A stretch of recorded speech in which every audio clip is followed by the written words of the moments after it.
Wapenzi watazamaji ambao mnafuatilia vipindi vyetu katika channel yangu ya Bongo Media, sisi ni jukumu letu kuja mbele yenu kwa ajili ya kukuleteni kila habari, kila matukio ambayo yanaendelea katika jamii. Cha msingi usisahau kubonyeza neno subscribe hapo chini pamoja na kubonyeza alama ya kengele ili uwe ni mtu wa kwanza kupata kila video ambayo tutakayoposti.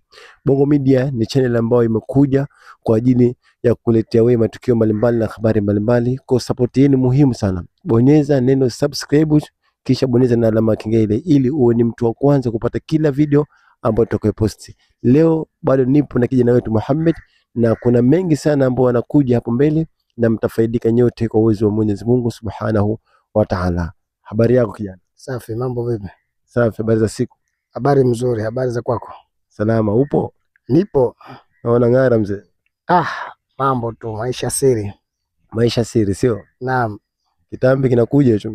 Nataka nipige mazoezi alafu kitoke hichi. Na niwe na 6 pack. Wanasema dalili ya mtu kuwa na kitambi ni dalili ya mtu kuwa na hela. Unasemaje? Sio kweli. Hiyo ni logic tu na zana ambazo zimo katika jamii, lakini unaweza ukawa na kitambi lakini huna hela, na unawezekana ikawa huna kitambi lakini ukawa na pesa. Kwa hiyo hizo ni logic ambazo zimeingizwa katika vichwa vya watu. Kwa watu wanasema kama mtu akiwa na kitambi ni dalili ya kuwa na pesa. Na maana hayo ni maneno ya mtaani tu, sio? Hayo ni maneno tu ya mtu kashashiba, basi anaona hana la kuongea, ongee tu. Lakini kuna matajiri kibao na wajua tayari, yani hawana, manake wana pesa lakini hawana kitambi. Mo yule pale mwili wake flat na ana pesa. Bahresa yule pale hana kitambi tayari, mwili wake flat. Kwa hiyo inakuwa ni zana. Tuna hasta watu wengine ambao wapo ambao wenye pesa. Huyu nani Muzamilu namfahamu tayari, nishamuona na muelewa, hana pesa. Ni jamaa tu mrefu hivi wa kawaida mwekundu, japo kashakuwa mzee kwa sasa lakini hana pesa. Turki vile yani watu wenye pesa wengi yani flat. Kwa hiyo inakuwa ule ni mwili tu wa mtu jinsi anavyozoesha au jinsi ya vyakula anavyokula au kulingana na yeye mwenyewe anavyojiweka. Lakini hiyo zana kwamba ukiwa na tumbo unakuwa na pesa, hiyo ni zana tu watu wanaisema. Okay, kwa hiyo mtu mfano akikuuliza swali, ni dalili ipi ya mtu mwenye pesa, utamjuaje mwenye pesa? Utamjibu vipi swali kama hilo? Pesa ni kitu cha siri, kwa sababu kuna watu duniani tunawajua hasa wana pesa. Na ukitaka kujua kama watu wana pesa, nenda katika mabenki, alafu nenda katika masoko. Katika nini? Katika masoko, ili uone wale watu vile wakija akiika hela. Kuna wengine wanakuja na mapolo hasa ya pesa, wanaika mikoba hasa. Hata sokoni wale ambao kuwa ni wa pale wa sokoni wanafanya kazi, unaweza ukaambiwa kwamba tu yule pale ana pesa hapa sokoni Dodoni. Lakini ukimuona kawaida tu, kavaa kanzu ya kawaida chafu, kavaa suruali, yani kawaida, yani ni mtu hatamani. Ukimuona anaweza kanzarau kwamba ana nyumba 5, ana usafiri, ana hivi. Sasa pesa ni kitu ambacho kwa ukweli ni siri, yani ni vigumu kumtafsiri mtu kwamba yule pale tayari na ana pesa, lakini hadi uambiwe, maana yake kwa wale wanaomjua. Lakini kwa haraka ni vigumu kumjua mtu kwa sababu pesa ni siri. Japokuwa pesa haijifichi, lakini kuna watu wengine wana pesa, labda usikie tu na jamii kama fulani ana hela, lakini huwezi kumjua. Okay, kuna kama wiki moja nyuma iliyopita, kuna kijana niliwahi kumhoji, nikamuuliza kuna tofauti gani kati ya maisha ya Zanzibar na maisha ya Dar es Salaam. Kwa tukaongea mengi sana, lakini kuna swali nikamuuliza kuhusiana na swala hili la pesa. Nikamwambia kwamba vijana au watu wazima wa Dar es Salaam, yani watu wakazi wa Dar es Salaam 90%, akimiliki 300,000 400,000 tu anavimba, suti kali, pamba kali, ona mtaani koti yeye ndo yeye. Lakini Zanzibar tofauti na Dar es Salaam. Mtu Zanzibar anaweza kuwa na pesa nyingi sana lakini akawa ni mtu wa kawaida tu. Sawa, au anaweza katoka msanii kutoka Dar es Salaam kuja Zanzibar akaonekana msanii wa kawaida tu, lakini Dar es Salaam kule akaonekana ni bonge la mtu, na mtu akipata 200,000 300,000 anavimba Dar es Salaam. Kwa kijana yule nikamuuliza, hivi unafikiri ni kwa nini Zanzibar tuko hivi na Dar es Salaam uko hivi? Jibu alilonijibu yeye akasema kwamba kwa sababu Zanzibar sana tumelelewa katika mazingira ya dini ya Kiislamu, na ndio maana huku hata wewe na milioni ngapi lakini unaishi kawaida na unaonekana kawaida. Sijui kwa mtazamo wako, je, ile kwa upande wake yeye imekaa sawa, na wewe upande wako unazungumzaje kuhusu hili? Kwamba je, sisi Wazanzibari tunaona watu ni wa kawaida kwa sababu tumelelewa katika mazingira ya dini, si wa shamba wa pesa. Hili unalizungumziaje wewe? Hilo swali litakuja kulingana na mtu mwenyewe alivyo, kwa maana kwamba baadhi ya watu wanapopata pesa wanavimba kwa sababu inakuwa wao ni limbukeni na pesa. Wanakuwa ni limbukeni na pesa. Kwa sababu manake wa shamba ni mshamba wa kuhusiana na fedha, kwa sababu yeye katika maisha yake hajahipo kuona, sio kuwa nazo, hata kuona hata milioni 50 hajahipo kuziona. Na mtu anatoka kijijini mbali huko kuchunga ng'ombe mbali huko na mbuzi. Kwa hiyo yeye, unajua katika maisha kuna mtu kwa mwezi hata ile 10,000 unajua haipati. Ndio najua hapo. Sasa mtu kama huyu akija akifanya kazi, akija akipata dili au Mungu akunjalia riziki ya 500,000, anaona kumbe kafanya kitu kikubwa sana, kwa hivyo acha zile pesa azivimbie. Kwa hivyo ukitoa hiyo hoja aliyokujibu huyu kama swala la dini, sawa, ni la ukweli, lakini kwamba masuala ya pesa Zanzibar na Tanzania bara pesa ni ngumu sana, lakini Zanzibar pesa ni rahisi sana.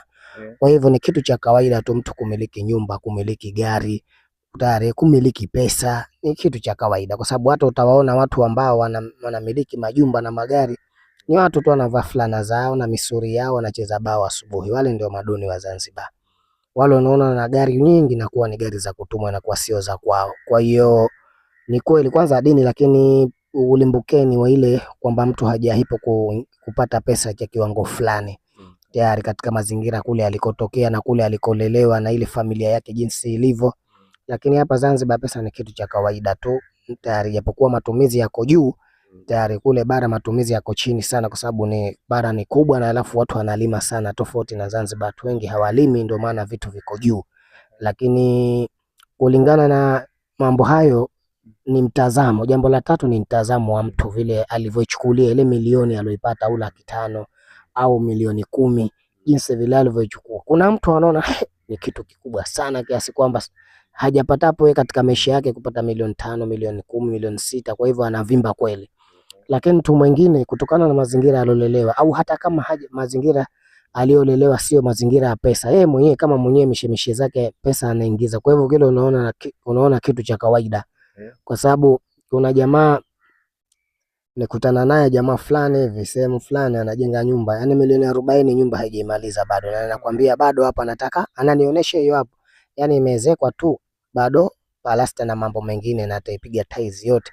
Sasa Zanzibar kule kuna watu wana pesa, yani usimdharau mtu, na sio pesa tu, lakini pia Zanzibar hata mambo haya ya siri za kazi, unaweza ukamuona mtu yupo mzembe tu, lakini kawa kumbe ni mtu mkubwa kweli kwenye serikali, lakini the way anavovaa na the way anavoishi katika jamii basi inakuwa mtihani, yani anakuwa kawaida sana. Lakini wenzetu wanapenda sana kuvimba, na hii ni ule tunarudi ni ule mbukeni tu, kwa sababu hakuna kipya.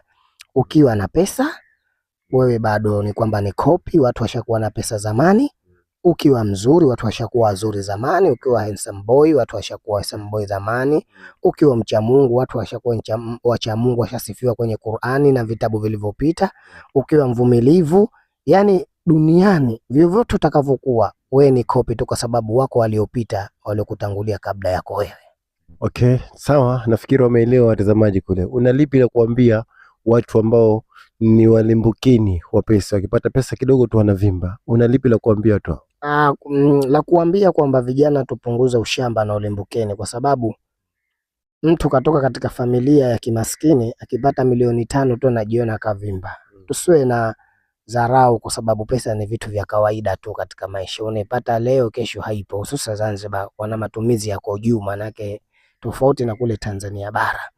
Kwa hivyo ulimbukeni mtu tuache, na muda mwingine mtu mpaka wale marafiki zake aliokuwa mfano katoka nao vijijini, au mfano mtu kakopa serikalini mkopo kanunua gari ya kutembelea, histi tu gari ya kawaida, unaelewana, basi inakuwa tale marafiki zake anakuwa na dharau, anakuwa na kiburi, anakuwa na jeuri.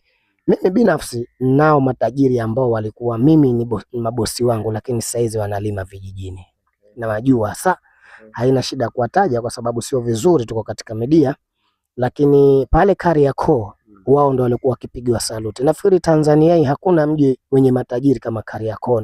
Unazungumzia Dar es Salaam? Ya, Kariakoo Dar es Salaam pale. Tayari hakuna mji wenye matajiri Tanzania hii isipokuwa miji hiyo miwili, Kariakoo na Arusha.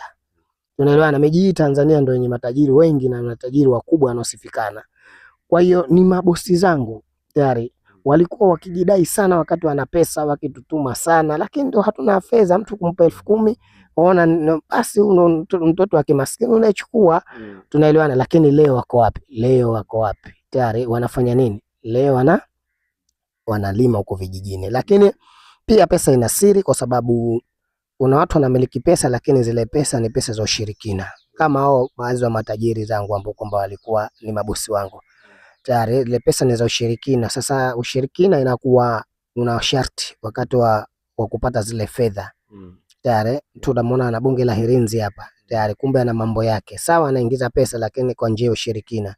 Sasa endapo hatatimiza yale masharti yaliyotakiwa kwa kupitia ile njia ya ushirikina, yule mtu pesa zinamtoka moja kwa moja.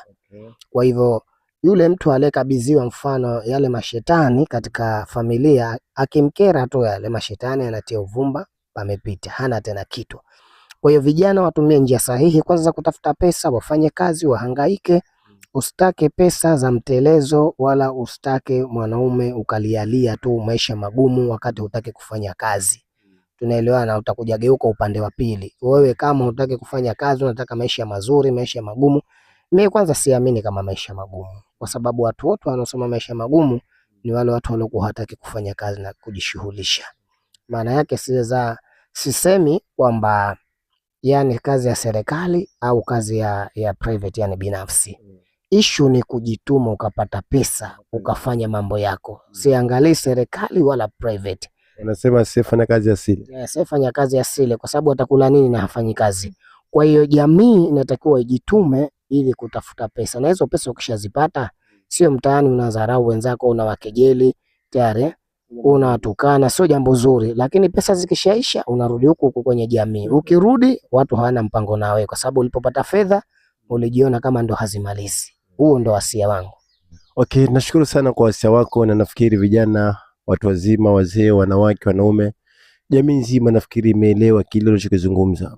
Na sisi tunafanya kazi kwa uwezo wa Allah Subhanahu wa Ta'ala.